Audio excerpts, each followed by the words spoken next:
Welcome back to Nick Lenz's Comic Corner, Classic, that's known classics. This is episode number 2326 and double number 2220. I have a Wolverine trade and this particular Spider-Man trade to discuss here. This one I was lucky to find. Now, my original plan for this one was to read individually plus the one-shots in here. But then I discovered this app had this particular one, so I figured, why not check it out on here? We have Wolverine Epic Collection Volume 7 to the Bone. Yeah, I read a review on this one. This one got a lot of positive stuff for this one. This book collects issues of Wolverine Volume 2, 76 to 86, Cable Cable number 16, along with not one, not two, but three Wolverine one-shots. We have Evolution with Nick Fury with Scorpion Rising, and Wolverine has Ghost Rider / Wolverine / Punisher Dark Design. The writers for these issues in this book is Larry Hama, Howard Mankey, Bob in the Ghost Rider one-shots, and the sentient Howard Chenkin. The artwork is done by Tom Cooker, Eddie Kubert, Ian Churchill, John Nutter, Steve Saruki, Ron Garney, Mark Textra, John Rail, Sean McManus, Bob McLean, Ron Wagner, and Yancey Labatt. The cover art you saw in the trade there, that's Andy Kubert. The back cover is basically Andy Kubert, Mark Farmer.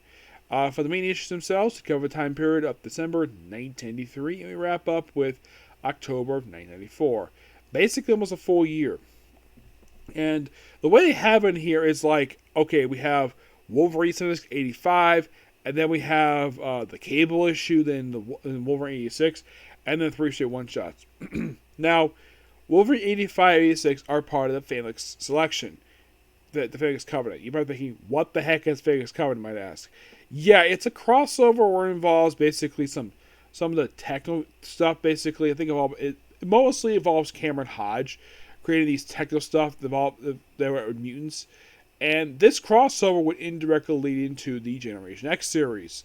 A series that started in the 1990s. I think it was the second X book. It was actually, no wait, I think it was the third or fourth book that started in the 1990s. And it's the only one of two to conclude in the 1990s.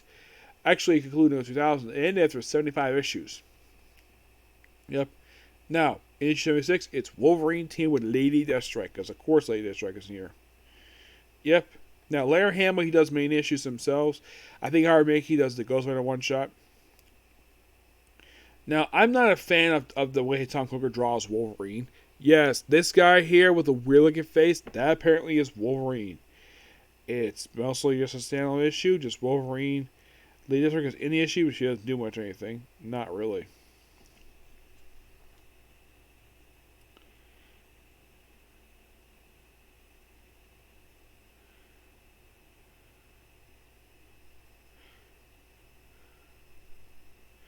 We also see her basically doing some section moves on another woman. Yeah. Then we have Puck show up here. Now, you're probably thinking, what is up with the uniform, you might ask? Why is he not wearing the John Byrne design outfit? Well, there's kind of a reason for that. Because I think at the time this came out post Fight 100. And for some reason, the group was wearing official uniforms at the time, instead of wearing their own individual costumes. That's the reason why for this stuff here. Now, Lady Deathstrike herself, she's been a common recurring foe. I think this is where she finds out that Wolverine has no antimatter in his body. Yeah, I think it's when she finds out.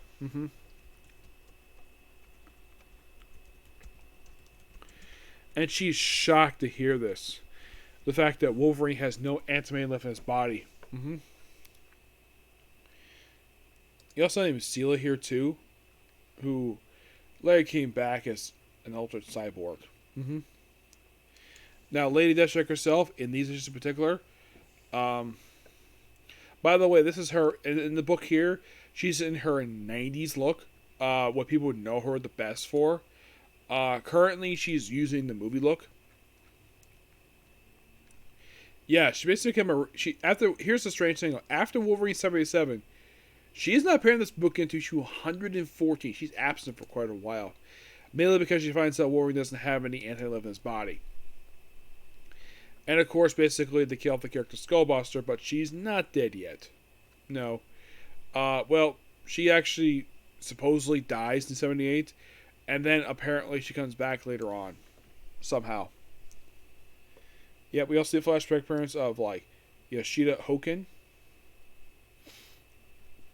It's a flashback to somebody associated with the clan Yoshida. With 79, it's mostly put. Oh yeah, by the way, they do with a guy called Bloodstream. We deal with a guy called Cyber. Cyber is well, he also is the current Hornet. Yes, for some reason he's now Hornet. I do not know why. He just is. Yeah, he's an old Wolverine foe who has been around for the longest time. He made his first appearance in Marvel Comic Presents number 85. Peter David and Sam Keith. And it was a Wolverine story he made his debut in, which for some reason is not collecting these trades. I don't know why. Also, first appearance named someone named the Expendier. Yep. Now, we also see Lulu Luckman Lake. They're a law firm. Okay, it says name of the owners of Forbidden Planet, so I like that. That's interesting. Yeah, apparently they're like a law firm, and they have occasionally appeared to Wolverine. And they appeared for 781, they returned for 92, and they're here to like 100. And they appeared one more issue after that, and that's it for them. No, seriously, that's it for them. Mm-hmm. All basically is represented, of course, deal with Cyber from issue like 78 to basically about. Now, you might be thinking, how long is Cyber appearing in this book for, you might ask? Since he just showed up in issue 79. He's here until issue 81, and then he's basically absent in 93. Yeah, after 81, he disappeared from the book for quite a while. Mm-hmm.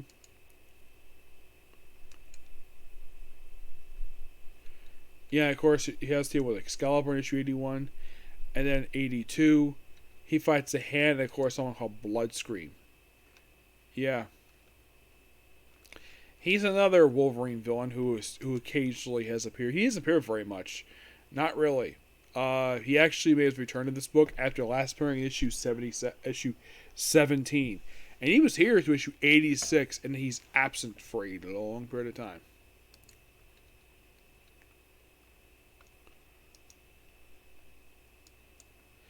Yeah, then basically, in issue 82, we see the return of Elsa D, the little girl android, who's a friend of Albert. And she had been absent since, well, her last appearance was issue 72.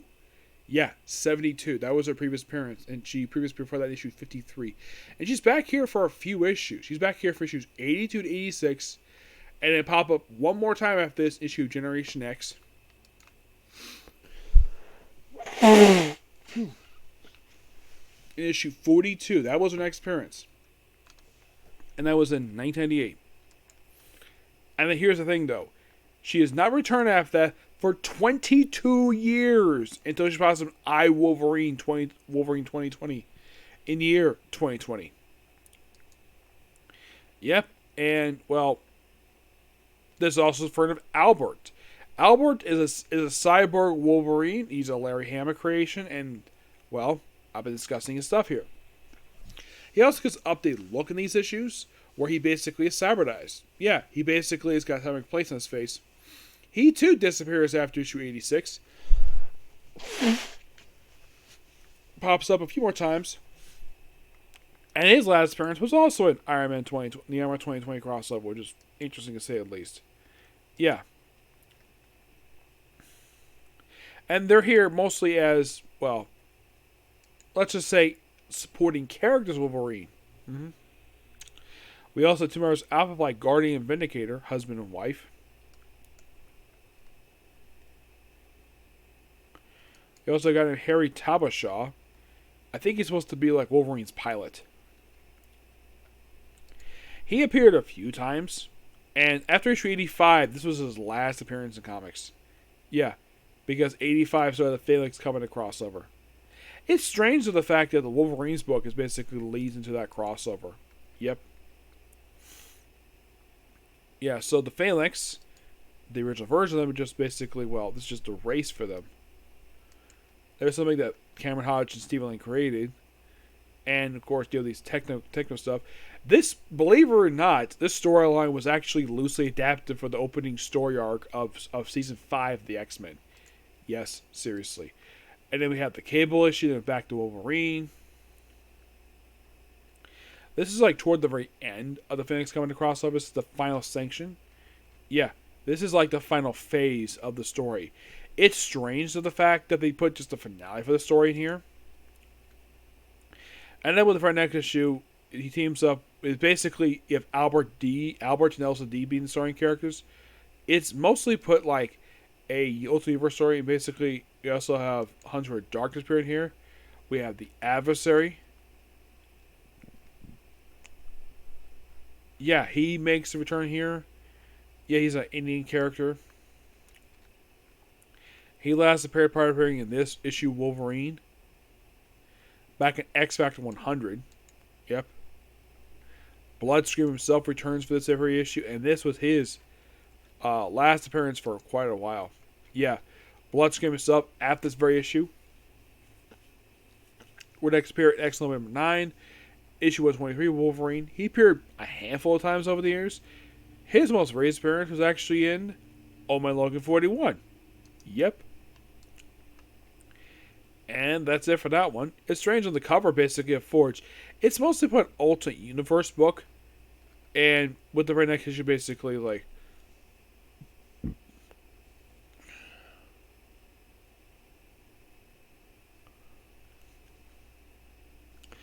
Yeah, but we have a few more issues left before the series gets retitled to simply Weapon X for a few issues for the Age of Apocalypse. But yeah, love these issues here. But you might think, okay, what about the one-shots? Yes, the one-shots. Yeah, after the whole Cable stuff with after the whole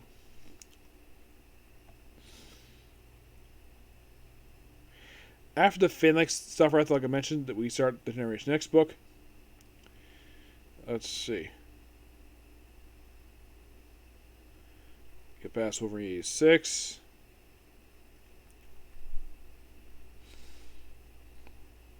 Well, next we have the Wolverine Evolution one-shot, which features Wolverine and Boom Boom. Yeah, this is the one-shot done by Ann Vicente. You're thinking, this is Evolution, not Evolution. Yes, so... it most focuses on Elsa D.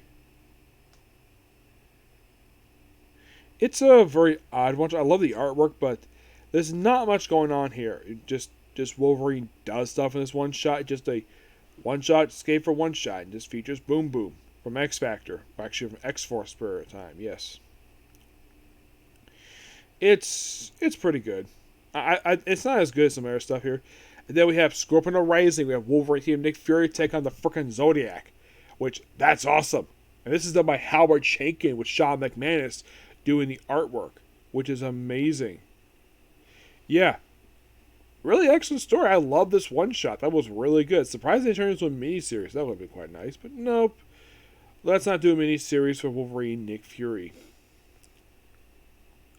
But this one-shot was a lot of fun. And then right afterwards, we had the Ghost Rider, Wolverine, and Punisher one-shot Dark Design. And yes, Howard Mankey was one to do this one-shot because this is a Dan Ketch Ghost Rider. Of course, Howard Mankey write everything related to this character. I mean everything. Yeah. So, mostly you have Ghost Rider, Punisher, Wolverine deal with, well, some gang in New York.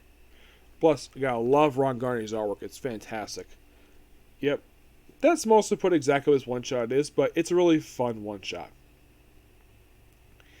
And that's it for the trade in a nutshell. Yep. Well, I'm going to give this trade here I'm going to give it a 9.5 out of 10. I thought it was a lot of fun. Yep. Alright, next up, it is a trade for Spectacular Spider-Man. This is the penultimate trade to discuss here. Well, technically, no. There is 2 more that haven't released, but they're not on this website. I'm going to have to do individually. But I will be discussing them. First up we have is Peter Parker, the Spectacular Spider-Man, the Smart Master of Spectacular Spider-Man, Volume 4, which collects issues 40 through 55, and A number 2 of Spectacular Spider-Man. Your main writers of this book, main creative team is Roger Stern, Mary Severin, Jim Mooney. You have Roger Stern issues 43, 45, 52, 54, 55. 44 is done by Marv Wolfman. Steve Luna does also 44 as well. The annual was written by Ralph Macchio. Bill Mansell's issue 53, 54 is by Mary Severin. Mary Severin also does the artwork for issues 45, 47, 40, 51, 52. Jim Moody does 49, 53 in number 2. Mike Zeck does 43, 46. Steve Hobb does 44. Dennis Cohen does 40, 51. Rick Lenardi does 52. And Logan McDonald does issue 55. The book covers time period of June 1980 to June 1981. Now, the first issue, 43, this is sort of a follow-up to The Prowler. There's one mysterious one named Belladonna in these issues. And we also have you have a new Prowler, who was a murderer. Yeah, he stole the equipment from the original Prowler, Hobby Brown, who had retired thanks to stuff that happened to Defenders. Yeah, seriously. There's also, I kid you not, a detective who does not like Spider-Man. Where you have Prowler trying to confess, and Snyder basically says, like, I didn't hear that. Did you read his rights? Yeah, it's almost like basically that Snyder does not like Spider-Man at all. Not really.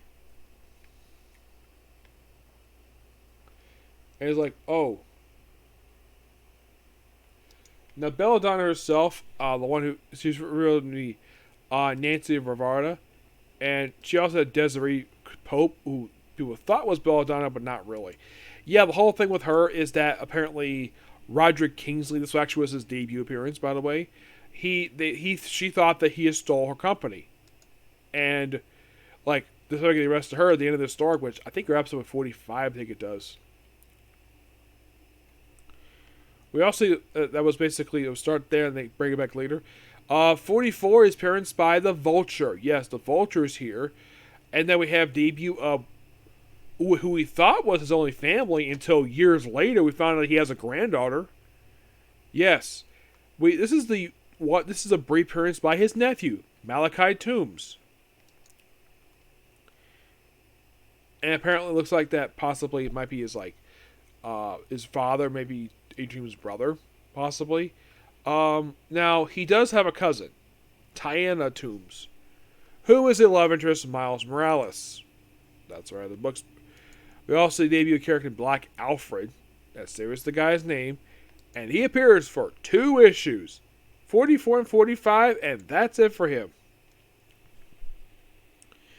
We also see Barry Buskin, who is the owner of the Globe. Yep. He, of course, is in these issues. He's mostly appearing in this series while appearing in Spider-Man as well. Like at the 46, he stopped appearing. He actually returned fairly recently in a couple issues of Nick Spencer's run for Amazing Spider-Man. Mm-hmm. Yeah. And of course, after this issue for Vulture, his next appearance will actually be issue 56 of this very book. Mm-hmm. In 46, basically, he fights Cobra. 46 and 47 fights Cobra and Hyde. And there's also one named Mercy Kane in these issues. Yes, Mercy Kane. She first appeared in issue 32 of this book. And, well, here's kind of the thing about her. She mostly appeared in this very book. She never appeared outside this book. Well, not for quite a while. Yeah, here's the strange thing about this woman. Mercy Kane. Yeah, it's actually...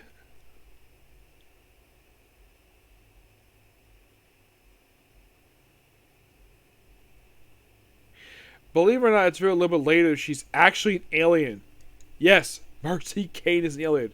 There's also named Steve Hopkins. It's mostly ESU stuff. Deborah Waltman, who was basically just a character. I think she was created just to be a exclusive character in this book. She appeared a lot in this book, and I do mean a lot. Up until Friendly But Spider-Man, she appeared in issue 74. And then she just was written off.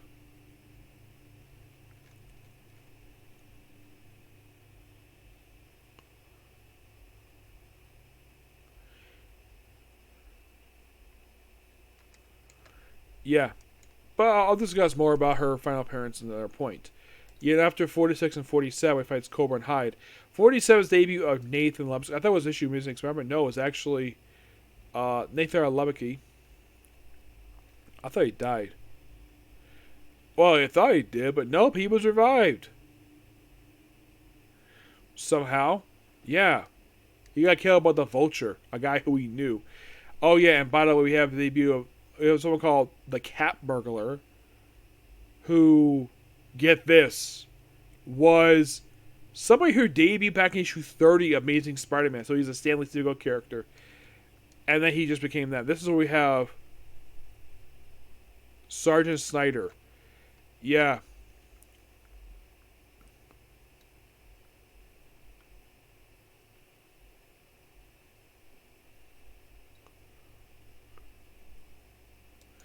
He, of course, he appeared for 47, 48, returned in 54, and it popped up for one issue Amazing Spider-Man. Wasn't seen again until, I'm not counting the Flash miniseries, Man Off Fear. He next appeared in the Solo miniseries, and he appeared a few more times. His last appearance was Second Spider-Man 260, and that was the last we saw of him. Yeah, and as for the Cat Burglar himself, well, here's the thing about this guy. After his two-part appearance, by the way, his first appearance was back in 1965. He later returned in 1980. 15 years later. And then he returned for one appearance after this two-parter, an issue of Punisher War Journal. In 2007, 27 years later. You're thinking, what? Seriously? A 17-year absence for this character?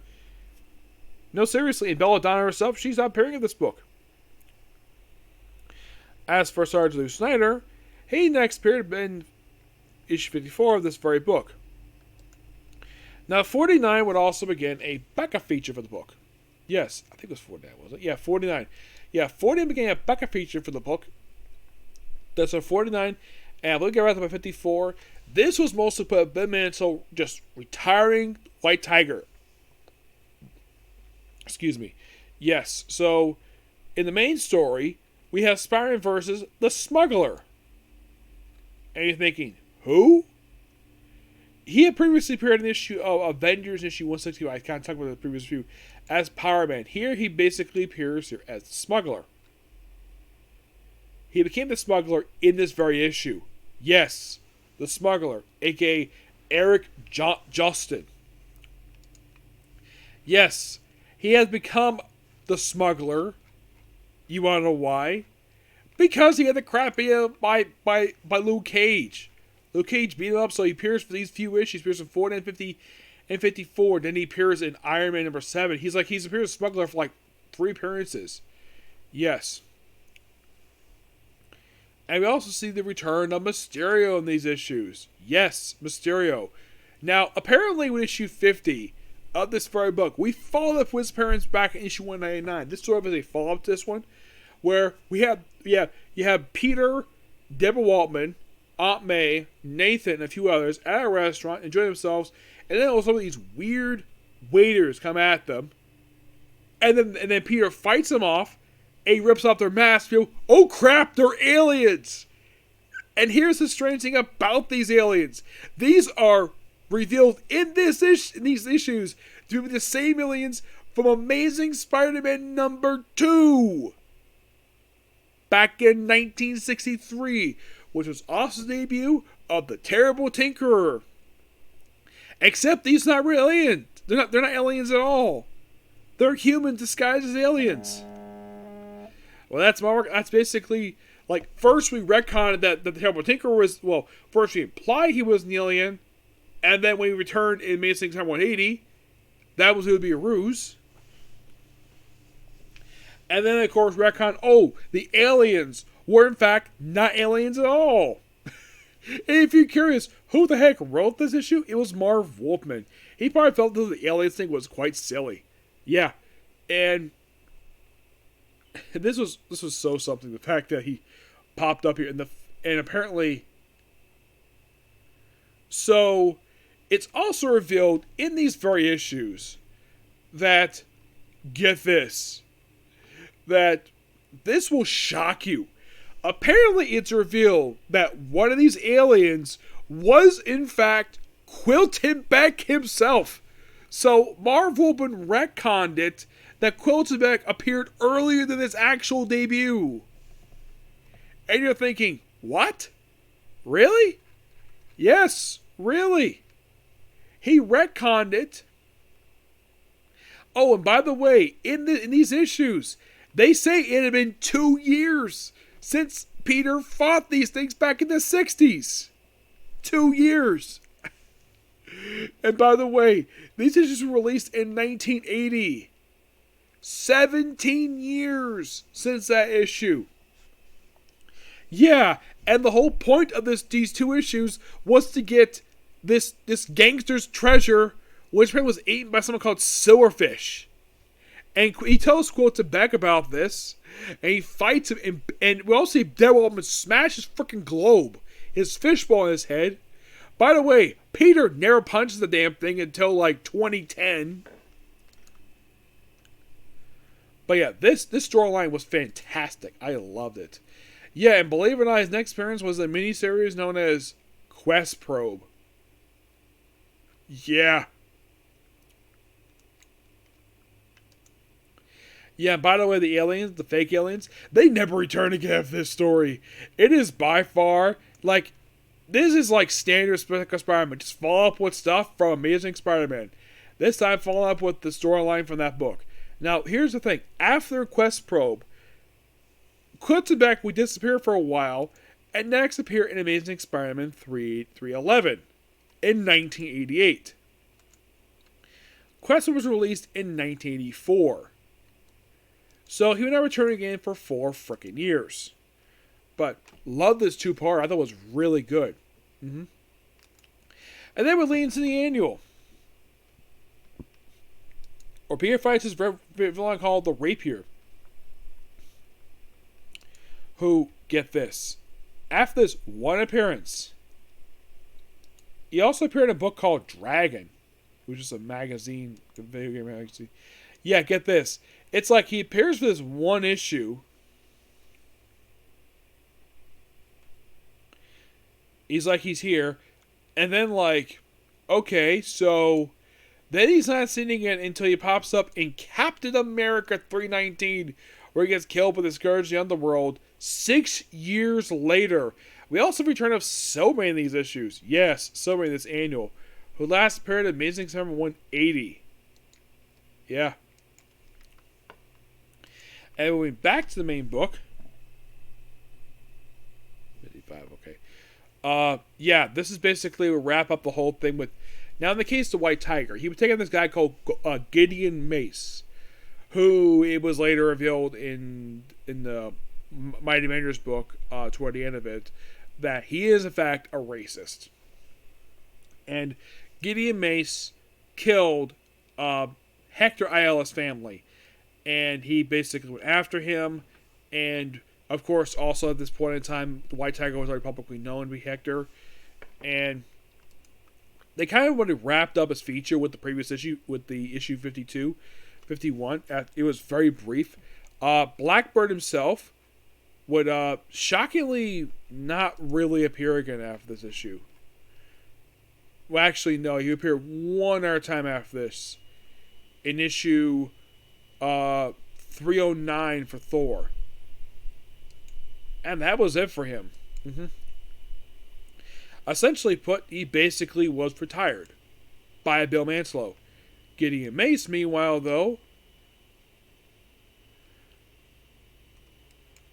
Okay, so Gideon Mace, who is a Bill Manslow creation. Yeah, he actually, he first appeared back in Hair for Hire number 3, so he's an Archie Goodwin character. Yeah. And apparently he fights White Tiger.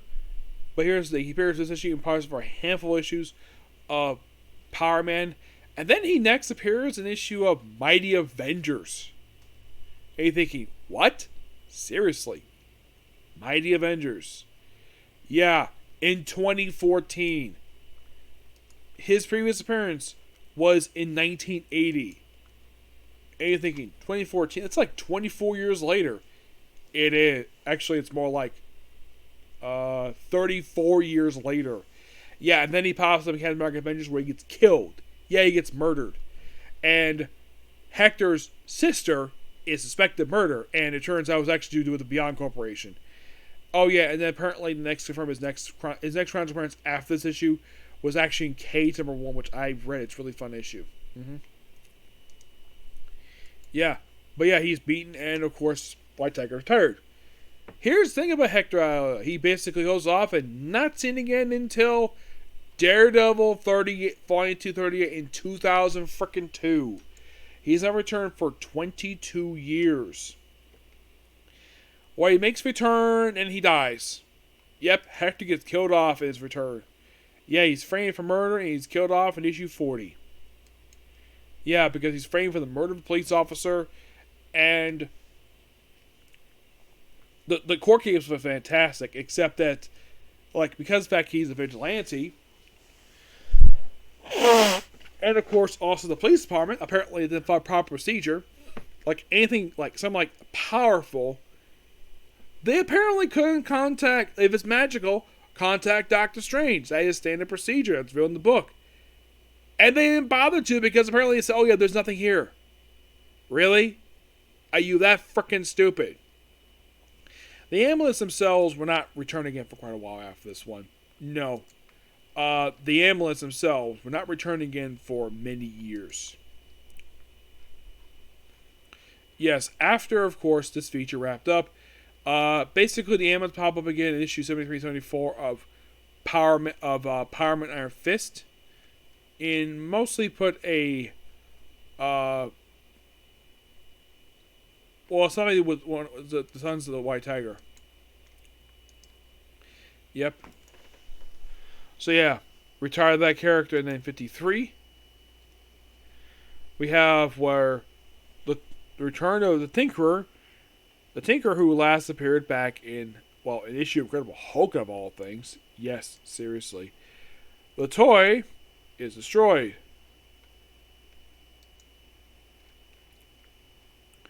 Was after this issue, he next appeared in the issue Cage and Spider-Man Doctor was year 1, and that was it for him. Yeah, he made one more appearance after this one. Yes, the toy makes one more appearance, and that was it for the character. Yeah, apparently, like, it's also very in this book, like, oh, all the time he's beating me, and so I was like, I only met you twice. And apparently he reveals he's responsible for creating the tech for Rocket Racer and the Big Wheel. Also, apparently Rocket Racer was a blackmailer. Yeah. So it's a follow-up to their previous appearance in Book of Spider-Man, Amazing Spider-Man, obviously. And then 54, he deals with a bunch of like, on the cover it seems like, oh, he's basically going to fight some samurai. No, he fights the look like a Chinese version of the manga. Yeah, the smuggler returns here. Yeah, for this brief 2-parter. There's one issue that he appears in Iron Man number 7. He becomes giant, becomes Goliath. And then the final issue of this book, we have Spider-Man versus the man who murdered Captain Marvel, Neutro. Yeah, who last appeared back in Omega the Unknown, number 8. I believe he was also responsible for killing Omega the Unknown.